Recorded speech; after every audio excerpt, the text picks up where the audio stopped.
Some people with Woodland Mills sawmills have asked the question, how do you gas up your sawmill? And this is the way I do it. I have a clean gallon jug, and I'll put about a gallon of ethanol-free gasoline into that, and then I'll just use that funnel there with a little screen in it, and I'll go put that up there and put that gallon in.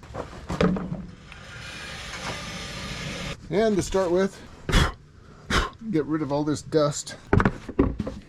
Don't want that going in there. Okay, so we open this thing up. Put this in.